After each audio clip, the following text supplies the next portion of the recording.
Shalom, shalom, peuple de Dieu, shalom, bonjour, bonsoir, ça dépend là où vous vous trouvez et là laquelle vous lisez ce témoignage. Ici, c'est toujours le bien-aimé frère Esdras, à Inanon du Bénin. J'aimerais partager encore autre expérience avec vous. Mais bien avant ça, confions ce moment dans la main de notre Seigneur Dieu. Père, trois fois saint, nous te disons un grand merci, nous te louons, nous t'adorons. C'est toi le Dieu qui nous a fait grâce et nous sommes encore parmi les vivants. Ce n'est pas parce que nous sommes meilleurs, ce n'est pas parce que nous sommes plus bons, ce n'est pas parce que nous sommes plus beaux ni plus belles que les autres. Père, c'est une grâce. Nous te rendons grâce pour la grâce. Merci infiniment au nom de Jésus. Père, trois fois saint, merci d'avoir aussi envoyé ton fils Jésus, l'agneau, oui, cet agneau sans tache, sans ride, cet agneau qui a été offert en sacrifice et il est mort. Il a souffert, il est mort. Il a été crucifié et le troisième jour, il est ressuscité pour nous sauver. Seigneur Jésus, tu as donné ton sang et la vie est dans le sang et tu as donné ta vie pour sauver ton peuple. Merci Seigneur pour ton message. Merci Seigneur de prendre le contrôle de cet instant maintenant au nom de Jésus-Christ. Père, trois fois saint, touche les cœurs qui vont écouter ton message. Transforme le cœur, transforme les vies, Seigneur, au nom puissant de Jésus-Christ de Nazareth, nous avons prié. Merci de lier toute langue contraire à ta langue au nom de Jésus. Toute parole qui sera contraire à ta parole soit liée au nom puissant de Jésus. C'est au nom puissant de Jésus que nous avons prié reçu. Amen. Shalom encore une fois, peuple de Dieu. Je suis ravi de vous revoir encore à nouveau. C'est une grande joie pour moi de venir encore vous parler de la part de notre Seigneur Jésus. Et aujourd'hui, nous sommes le 14. Et je me souviens que le jeudi 14 et le samedi passé, j'ai fait un tour au village rapidement pour juste régler certaines choses. Et lorsque j'ai été, j'étais descendu vers 20h par là. Et la nuit, à 2h30, je me suis réveillé. Et c'est Dieu qui m'a réveillé à l'heure là. Et lorsque je suis réveillé, l'avoir dit, prie pour ton petit frère. D'abord, l'avoir me dit, pas l'heure, sur l'unité, la communion. Oui, c'était ça. Parce que lorsque j'étais venu, j'ai vu vraiment que mon petit frère, sa femme étaient là à la maison. Et leur enfant, qui a à peine 8 mois, est malade. Parce que lorsqu'il est descendu dans la ville de Boycon, j'ai appelé mon frère de venir me prendre pour la maison. Et après notre retour, il a préparé la pharmacie et nous avons acheté des médicaments. Et je lui ai dit, qui est malade? Ah, il a dit, pratiquement tout le monde dans la maison est malade. L'enfant est malade, sa mère est malade. Il dit, waouh, c'est pas lui? Il me dit oui. Et lorsque nous sommes partis, j'ai vu l'enfant couché dans le divan. Et cet enfant, quelques temps après, j'ai touché son ventre. C'était vraiment chaud. Et j'ai touché son pied, c'est pas chaud comme le ventre. Ça m'a étonné, dit, ah, c'est qu'il a l'enfant à quoi? Et c'est là il m'expliquait que c'est bon, que l'enfant veut pousser les dents, c'est pourquoi. Ok, j'ai dit d'accord, on va prier. Et j'ai prié pas beaucoup pour l'enfant, j'ai prié un peu pour l'enfant. Et la nuit à 2h30 que le Seigneur m'a réveillé, la voix m'a dit directement, parle avec ton frère et sa femme sur l'unité, la paix autour de soi. Et lorsque je me suis réveillé là, à 10h30, là, j'ai vu le père ne dormait pas parce que moi je me suis couché au salon, dans le divan, et eux étaient dans la chambre. Mais j'entendais des bruits à l'intérieur, quel genre de bruit. L'enfant ne dormait pas, je sentis que l'enfant n'arrive pas à bien dormir. Et j'entends la voix des parents aussi. Et l'enfant dit, prie aussi pour l'enfant. Amène l'enfant au salon, prie. Il dit non. Comme ils sont déjà couchés là, c'est mieux que je prie seulement pour l'enfant. Je me suis agenouillé, je commençais par prier. Il est comme pas déclarer que l'enfant dorme. Et je vous dis, il y a vraiment la puissance dans le nom de Jésus. L'enfant qui ne dormait pas, Aussitôt, elle a commencé par dormir. Elle a commencé par dormir.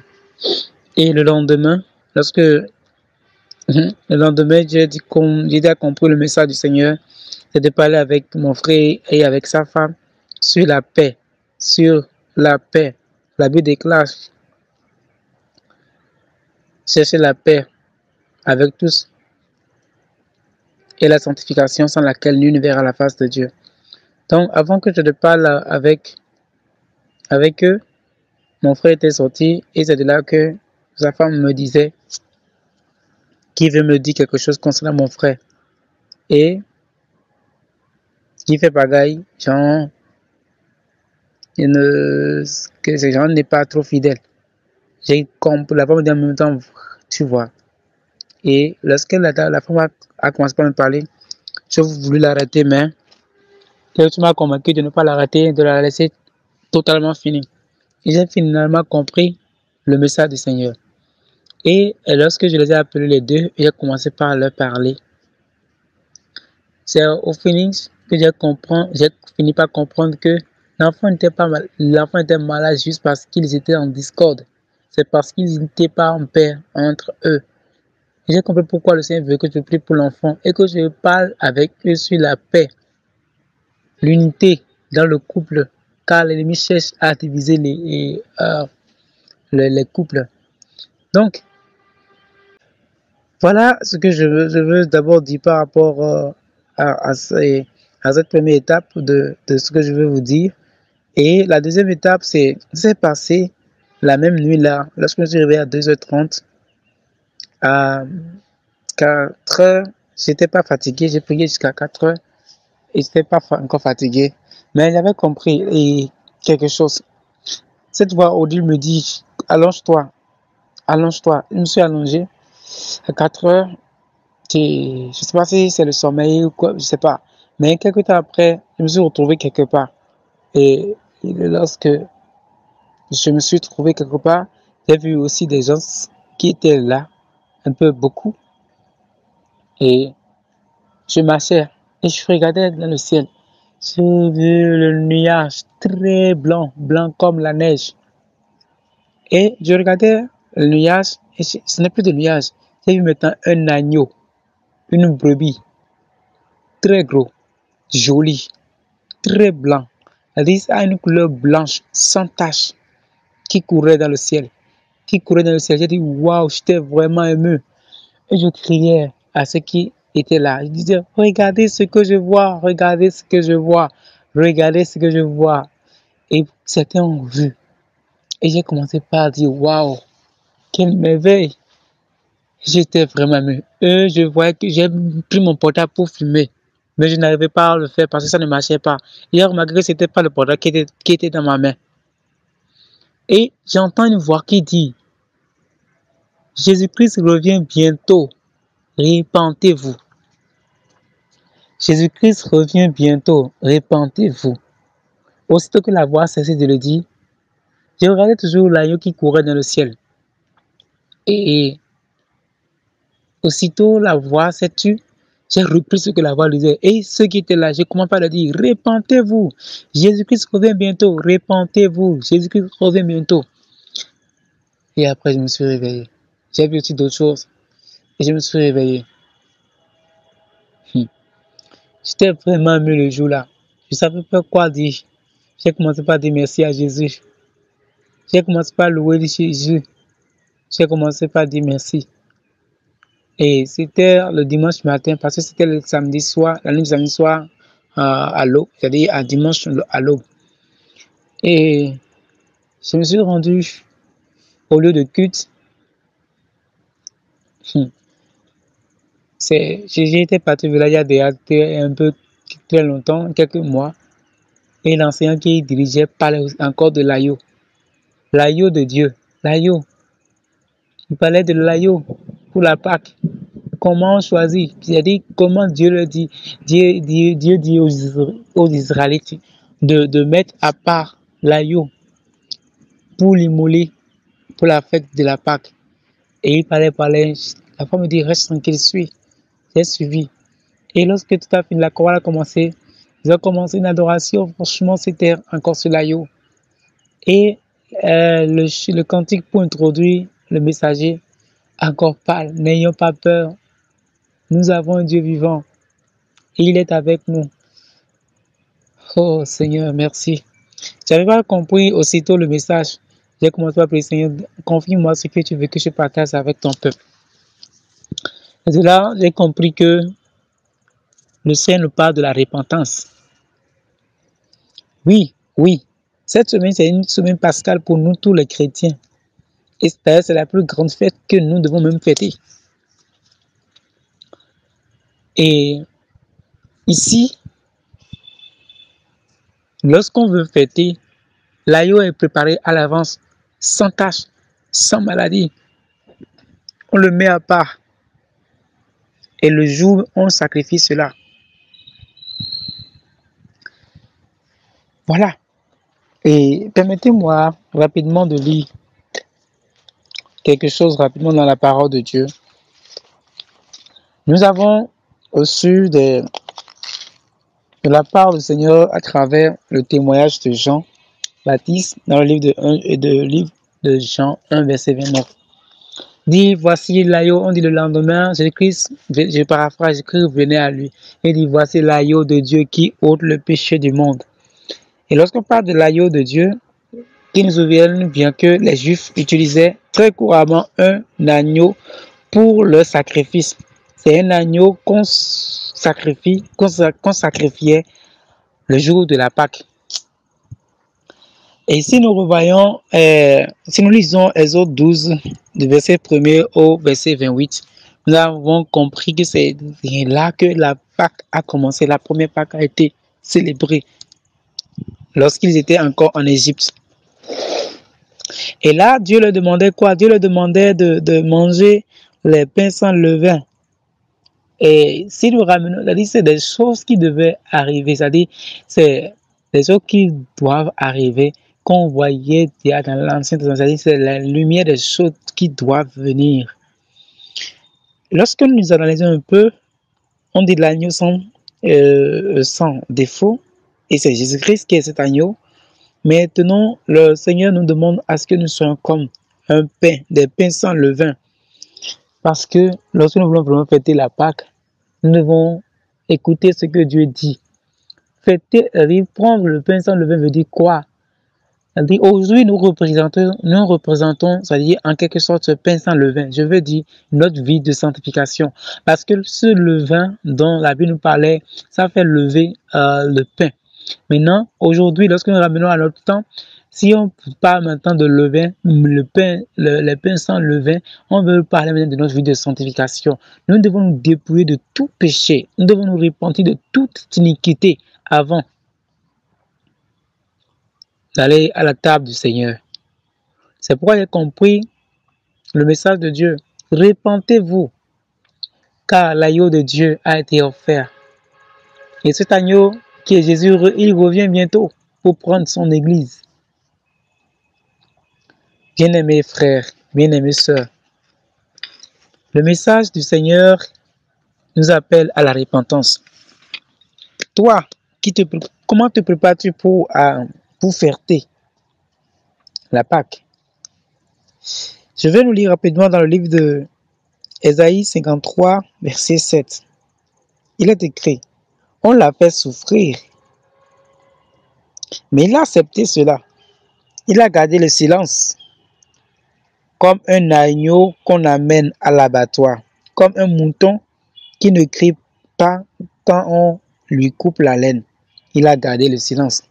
Ce n'est pas tout. Permettez-moi rapidement de lire encore dans le livre de 1 Corinthiens 5. 1 Corinthiens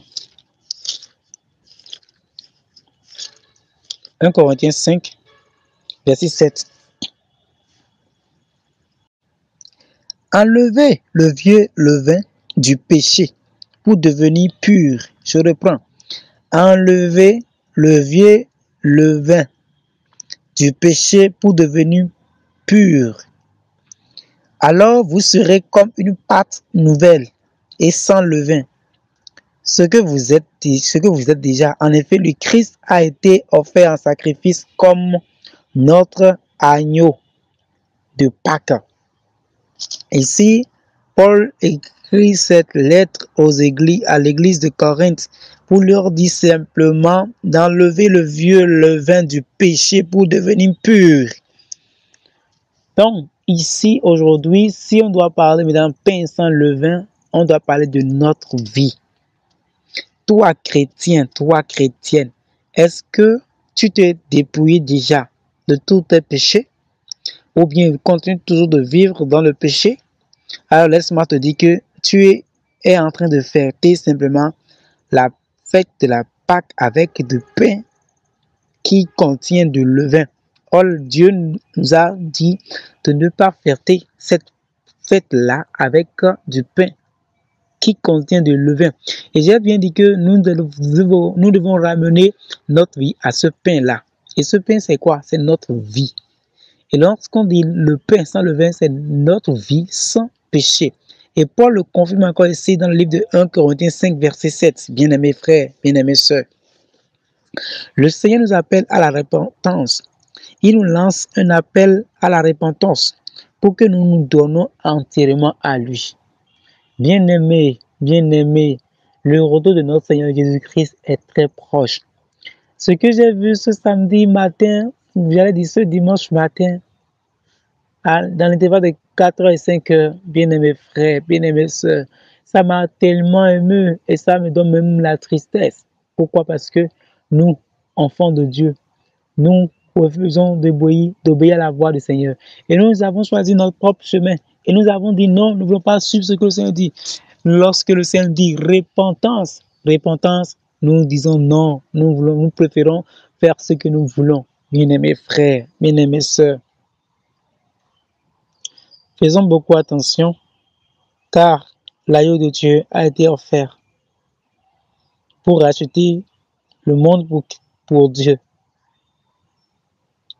Et si tu ne te dépouilles pas de tous tes péchés, et s'il revient, tu ne seras pas enlevé, bien-aimé frère, bien-aimé sœur.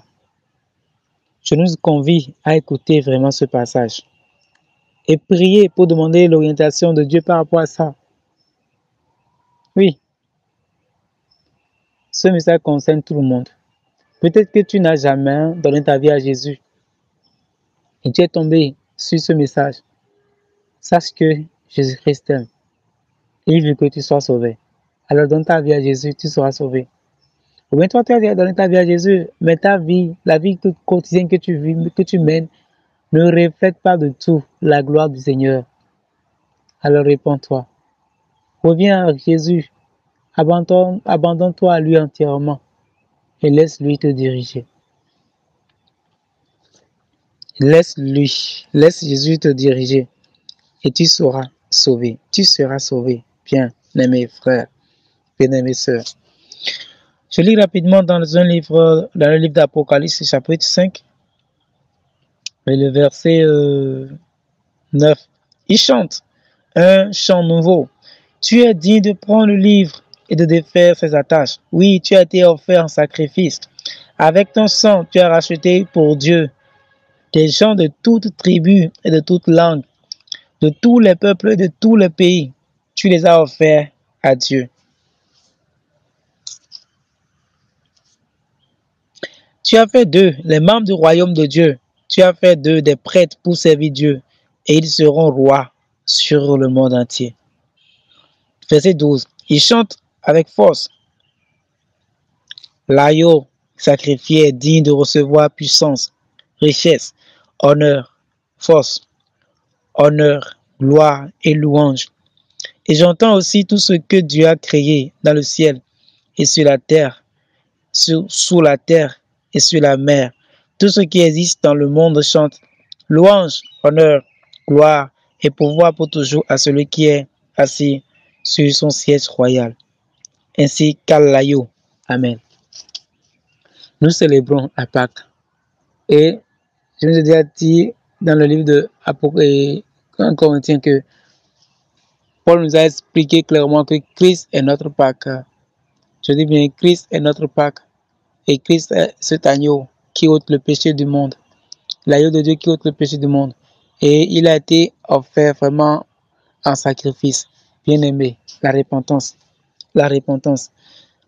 Nous comprenons le témoignage que Jean a donné sur Jésus-Christ en donnant Ulysse, dit qu'il est l'agneau de Dieu, le rabbi, le fils de l'homme. C'est lui que Moïse a écrit dans la loi et dont les prophètes ont parlé. C'est Jésus. Oui, c'est Jésus.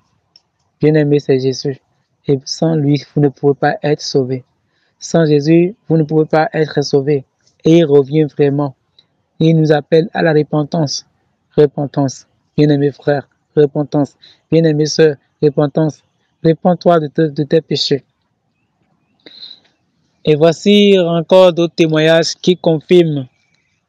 Et ceci, c'est Dieu lui-même qui donne ce témoignage. Et nous trouvons ce passage dans le livre de 1 Jean 5, verset 9 jusqu'au 14e verset. Je lis rapidement. Quand les êtres humains sont témoins de quelque chose, nous les croyons. Mais quand Dieu est témoin, c'est bien plus fort. Et voici le témoignage de Dieu. Il a rendu témoignage à son Fils. C'est lui qui croit au Fils de Dieu, porte ce témoignage dans son cœur. Celui qui ne croit pas en Dieu, celui-là fait de Dieu un menteur. Il ne croit pas au témoignage que Dieu a rendu à son Fils. Voici ce témoignage. Dieu nous a donné la vie avec lui pour toujours. Et son Fils est la source de cette vie. Celui qui a le Fils a la vie. Celui qui n'a pas le Fils n'a pas la vie. Je vous ai écrit cette lettre pour vous dire, faire savoir ceci. Vous qui croyez au Fils de Dieu, vous avez la vie avec Dieu pour toujours. Voici pourquoi nous sommes pleins de confiance devant Dieu. Quand nous lui demandons quelque chose qu'il trouve bon pour nous, il nous écoute. Alléluia. Voilà le passage que j'aimerais partager avec vous. Bien-aimé, repentance. Répands-toi de tous tes péchés. Répands-toi de tout ce que tu fais qui n'honore pas le Seigneur Dieu. Et abandonne la mauvaise vie. Reviens à ton Dieu. Reviens à ton Dieu. Oui, je dis la vérité. Dieu est témoin de ce que je vous dis. J'ai vu cet agneau qui courait dans le ciel, tout blanc, tout blanc. Et j'ai aussi entendu cette voix qui a dit, répentez-vous, répentez-vous, car Jésus-Christ revient bientôt. Et aussitôt que la voix s'est tue, j'ai repris les mêmes phrases plusieurs fois à ceux qui étaient là. Alors toi qui écoutes ce message, toi à qui le Seigneur veut que tu abandonnes un mauvais chemin, toi qui as des problèmes avec ton entourage, répands-toi.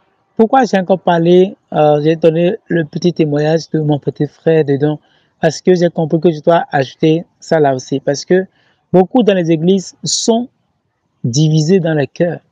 Ils font semblant d'être en paix avec les gens, mais ils ne sont pas réellement. Bien-aimés frères et sœurs, répentez-vous et faites la paix autour de vous. La Bible a dit dans le livre de Hébreux, cherchez la paix avec tous et la sanctification sans laquelle nul ne verra la face de Dieu. Répands-toi. Est-ce que tu es en rancune avec quelqu'un, avec ta femme, avec ton mari, avec tes enfants, avec tes collègues, avec ton patron, ou avec qui que ce soit? Le Seigneur t'appelle à la repentance. Toi qui vis toujours dans l'homosexualité, le Seigneur t'appelle à la repentance. Toi qui voles toujours, mais toi qui mens toujours, le Seigneur t'appelle à la repentance. Toi qui es toujours distrait et tu laisses les choses de ce monde te faire détourner de la bonne voie. Répands-toi, bien-aimé frère. Répands-toi, bien-aimé sœur. Repentez-vous. Repentons-nous entièrement, car le retour de Jésus est proche. Le retour de Jésus est proche. Ne banalisons pas la parole de Dieu. Ne banalisons pas les avertissements de notre Seigneur Jésus. C'est vrai ce que je vous dis. Le retour de Jésus est proche. Et Jésus-Christ est notre agneau. Il est l'agneau qui a été offert. Il a été immolé pour nous donner la vie éternelle. L'agneau immolé nous a rachetés pour Dieu. À jamais tu seras, à jamais tu seras, l'agneau sur le trône. L'agneau sur le trône, je fléchis mes genoux, je fléchis mes genoux pour t'adorer toi seul, Jésus. Amen. Oui, Jésus, je t'aime. Merci pour ton amour et merci pour tes avertissements que tu nous donnes. Que toute la gloire et l'honneur te soient rendus, Seigneur. Je t'en supplie, je ne veux pas être quelqu'un qui apporte le message et vit une autre vie. Comme Paul, Seigneur, comme Paul l'a dit dans le livre de 1 Timothée, je le répète également moi-même dans ce moment de prière. Seigneur,